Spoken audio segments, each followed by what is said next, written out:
Madness is in full swing, and we have another Locked On bracket breakdown as Kansas will not repeat as national champions, falling to 8-seed Arkansas in tonight's second round matchup, 72-71 that final. I'm Jordan Black, and I'm joined by the host of Locked On Jayhawks, Derek Johnson. Derek, Bill Self not there tonight for the Jayhawks, and you mentioned that might have had an impact on tonight's final. Talk to us about what that means for Kansas and how that affected the outcome.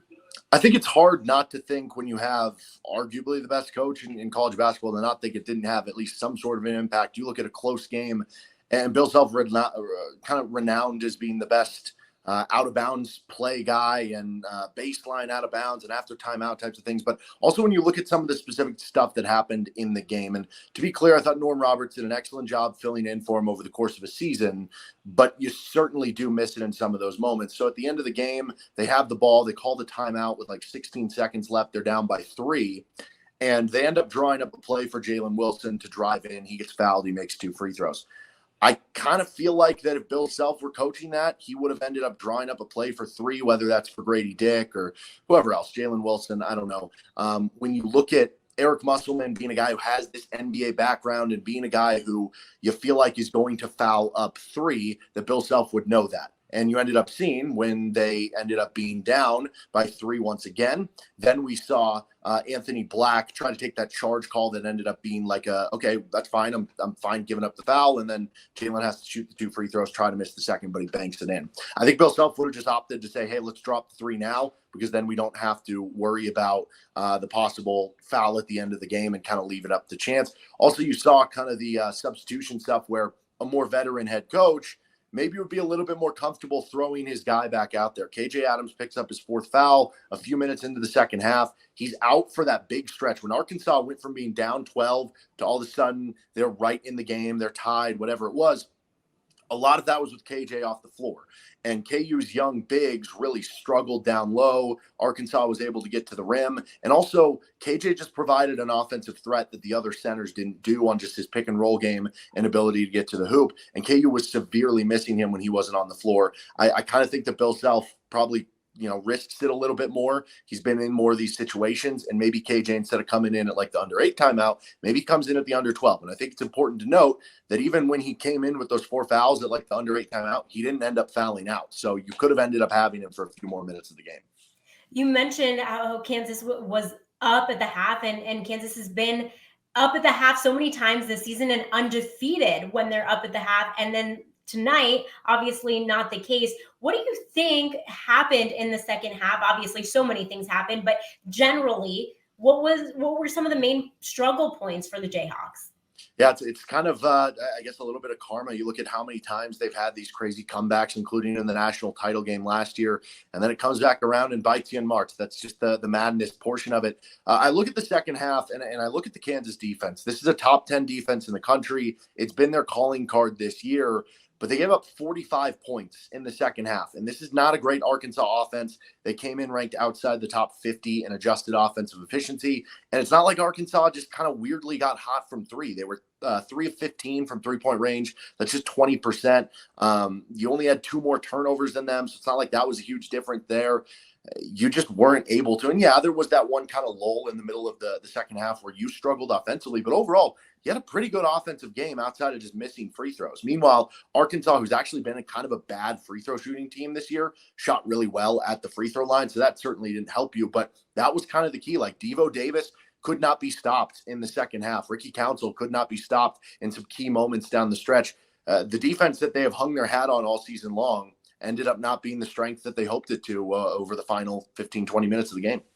What were some things that you did like from Kansas? Obviously, not able to pull out the win, but there were some positives. I mean, Kansas up at the half. We saw some really great guys making impacts. But what did you like? Well, I think when you look at this team moving forward, you're going to be looking at DeJuan Harris and KJ Adams next year as the core of the team coming back. And both those guys played very well in this NCAA tournament game for Kansas. Now, you did have the one DeJuan Harris play where he doesn't get it over in the 10-second call, and who knows how much that ultimately impacted the game. I know that's nightmare flashbacks for KU fans with the 2013 Sweet 16 against Michigan as well. But, I mean, DeJuan, after coming back off the ankle injury, was really good. He ends up with 12 points, 5 assists, Davis. He was in control of a lot of the game. KJ Adams, you saw him. He was arguably the most valuable player for KU in this game when he was on the floor versus off with the foul trouble. So he was really important. And those were two big takeaways. I thought Jalen and Kevin played really well. They hit some big shots for you. Jalen, you look up at the end of the day, and I thought Arkansas did a pretty good job on him, but he still had 20 points, which it's unfortunate for him to go out like this. He's been such a good winner for this team, and he just couldn't come through with that final one play for KU. But there were certainly some positives among the players, and now you do move forward into the DeJuan Harris and KJ Adams era, and I guess you do get it off into a bit of a right foot forward. One of the things that has lacked for Kansas is bench play. How important of an offseason move will it be for Kansas to just get in some players who can make an impact, not maybe in the starting five, but just off the bench too? Extremely important. We saw when they won the title 2 years ago, it's not, or last year, it's not that they had a super deep bench. They were only playing 7 guys, occasionally an 8th. But the 2 guys they could bring off the bench, Remy Martin, Mitch Lightfoot, could go get you a bucket. Mitch Lightfoot was one of the most efficient players with a right-handed hook in college basketball. Remy Martin could fill it up in a hurry. You have to be able to have bench players for in the case of somebody gets in foul trouble like we saw today, or gets injured like DeJuan Harris. That for those few minutes they come in, they can give you something. So it doesn't have to be a deep bench. A lot of title teams win with shorter benches, but you at least have to have something. And KU didn't really get much from their bench all year long from really even 1 or 2 guys. They weren't trustworthy. So whether that's the improvement of current guys on the team like Ernest Uday and Zuby Ejiofor, and in the cases of a lot of these guys, they were 4 or 5-star recruits that you expect them to get better, or if it's Bill Self being unhappy with how this kind of went off the bench and hitting the transfer portal hard, it's going to be a very interesting offseason in Lawrence. Looking ahead to the offseason and next year, what should fans be excited about for Kansas? And the second part of that question, an update on Coach Self. You mentioned maybe just an update for fans just to know how he's doing. Yeah, so I'll start with the Self thing first. He kind of continues to be day-to-day. It kind of sounded like to me he was going to possibly be back next week if they would have made it to Vegas in the Sweet 16. So I would imagine everything will be okay with him to get more time off here, that he should be good to go once we get to next season, which is obviously a huge positive out of all this. As far as what Kansas is going to be looking for next year, like I said, DeJuan Harris, KJ Adams should be back as starters. Jalen Wilson, Kevin McCullough should be gone. Now everyone's attention will turn to Grady Dick, who is going to be expected to go pro because he's going to be expected to be a lottery pick, top 20 pick in the NBA draft. But I know some of the thought before the season started was that from his contingency, it would be a 2-year thing at Kansas. So maybe that holds on to a little hope. Kansas certainly is going to need shooting next year, because if DeJuan and KJ are back, they're not really huge shooters. DeJuan can hit them, but he's more of a set shooter. And then do you plug in a center to the lineup with Ernest Uday? Does MJ Rice progress and become a wing? You're going to need another shooter in there. So there are going to be some big question marks along the lineup, but you do at least have a couple of those pillars back for sure with KJ and DeJuan. Well, this is always great insight, Derek. We appreciate you.